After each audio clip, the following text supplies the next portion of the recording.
राधे राधे दोस्तों, आज हम बात करेंगे एक सेठ और उनकी छोटी बहू की सूझबूझ और माँ लक्ष्मी की कहानी। एक बार की बात है, एक सेठ था। उसके यहाँ बहुत धन संपत्ति थी, लेकिन लक्ष्मी जी का स्वभाव तो चंचल होता है, आज यहाँ तो कल वहाँ। अब उनका मन सेठ के यहाँ से भर गया, तो वह सेठ के घर से जाने लगी। तो एक रात सेठ को सपना आया। सपने में धन की देवी लक्ष्मी उनके सामने आई और बोली कि मैं तुम्हारे घर की वैभव लक्ष्मी हूँ, लेकिन मेरा मन अब यहाँ नहीं लग रहा है, इसलिए मैं अब तुम्हारा घर छोड़कर जा रही हूँ। पर मैं तुमसे बहुत खुश हूँ, क्योंकि मैं जितने भी समय तुम्हारे साथ रही, तुमने धन का सही उपयोग किया। तुम्हारे यहाँ तुमने हमेशा संतों और गरीबों को भोजन कराया, इसलिए अब जाते समय मैं तुम्हें एक वरदान देना चाहती हूँ। सेठ जी ने सोचा कि पहले मैं अपने परिवार में सभी से विचार विमर्श कर लूँ, फिर वरदान मांगूंगा। सेठ ने कहा, हे माँ लक्ष्मी, मेरी 4 बहुएं हैं, मैं घर वालों से सलाह करके आपको कल बताऊंगा। आप कृपया करके कल मेरे सपने में पधारे। लक्ष्मी जी ने कहा, ठीक है। अब सेठ जी अपने 4 बहुओं को बुलाते हैं और अपना सपना बताते हैं। तब बड़ी बहू कहती है, पिताजी, आप उनसे ये वरदान मांग लो कि हमारे अन्न के बहुत से गोदाम और सभी भंडार भर जाए। तो दूसरी बहू कहती है, अगर अन्न के गोदाम भरवाएंगे तो उनमें तो कीड़े लग जाएंगे।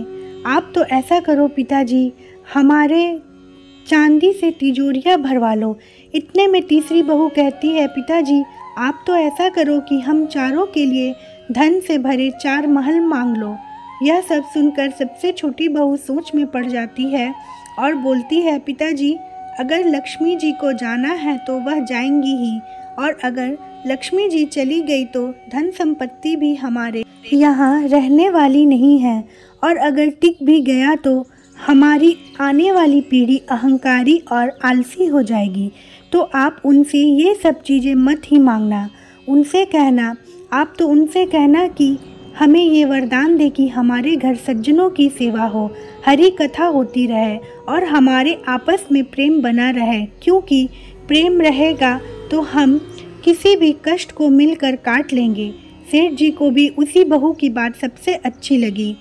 अगले दिन फिर लक्ष्मी जी सेठ के सपने में आए तो सेठ जी ने कहा, हे माँ लक्ष्मी, अगर आप जाना चाहती हैं तो अवश्य जाएं, पर यह वरदान देकर जाएंगे कि हमारे घर हमेशा सज्जनों की सेवा हो, हरि कथा होती रहे, पूजा पाठ होती रहे, आने वाले मेहमानों का स्वागत हम कर सके और हम सबका आपस में प्रेम बना रहे।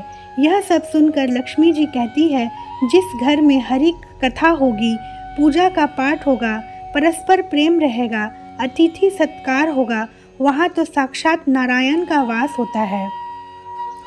मैं तो उनके साथ ही रहती हूँ। तुमने तो मुझे हमेशा के लिए तुम्हारे यहाँ रहने को विवश कर दिया। और लक्ष्मी जी ने कहा, तथास्तु। ऐसा कहते ही लक्ष्मी जी सदा के लिए उनके घर में विराजमान हो जाती है। तो दोस्तों, हमें इस कहानी से यह शिक्षा मिलती है कि अगर हम चाहते हैं कि लक्ष्मी जी हमेशा के लिए हमारे निवास करें, तो हमें हमेशा पूजा पाठ करनी चाहिए, दूसरों की मदद करनी चाहिए। अगर हम यह सब करेंगे तो लक्ष्मी जी हमारे घर से कभी नहीं जाएगी। अगर यह मेरा वीडियो आप लोगों को पसंद आए तो प्लीज़ मेरे चैनल को लाइक और शेयर सब्सक्राइब ज़रूर करें। राधे राधे दोस्तों।